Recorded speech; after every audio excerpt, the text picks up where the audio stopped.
சென்னையை அடுத்த புழல் சிறையில் கைதிகளிடையே மோதல் ஏற்பட்டிருக்கிறது. சிறையில் ரவுடி செல்வத்தை ரவுடிகள் திவாகர், சிவாஜி ஆகியோர் இரும்பு ராடால் தாக்கியதாக புகார் தெரிவிக்கப்பட்டுள்ளது. சிறை காவலர்கள் அளித்த புகாரின் பேரில் புழல் காவல்துறையினர் வழக்கு பதிவு செய்து விசாரணை நடத்தி வருகின்றனர். தாக்குதலில் காயமடைந்த செல்வம் சென்னை ஸ்டான்லி அரசு மருத்துவமனையில் அனுமதிக்கப்பட்டிருக்கிறார். இது தொடர்பான கூடுதல் தகவல்களை நமது செய்தியாளர் சுப்பிரமணியன் வழங்கிட கேட்கலாம். சுப்பிரமணியன், வணக்கம். உங்க விரிவான தகவல். புழல் சிறைக்குள் கைதிகளுக்கிடையே மோதல் சம்பவம் என்பது நிகழ்ந்திருக்கிறது. ரவுடியை இரும்பு ராடால் அடித்து தாக்குதல் சம்பவம் என்பது புழல் சிறைக்குள் நிகழ்ந்திருக்கிறது. சென்னை வில்லிவாக்கம் பகுதியைச் சேர்ந்த ரவுடி செல்வம் என்ற தொட்ட செல்வம், இவர் நீதிமன்ற விசாரணையின் போது புழல் சிறையில் உள்ள வீடியோ கான்பரன்ஸ் அறையில் விசாரணைக்காக ஆஜரானார்.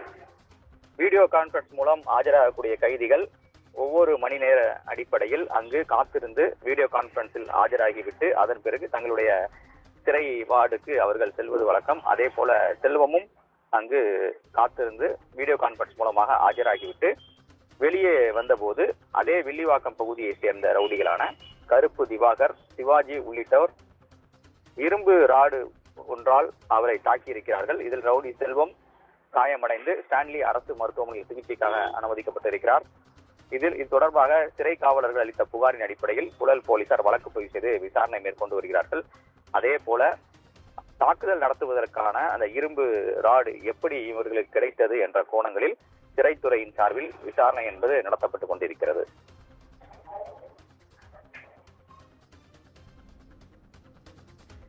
தகவல்களுக்கு நன்றி சுப்பிரமணியன்.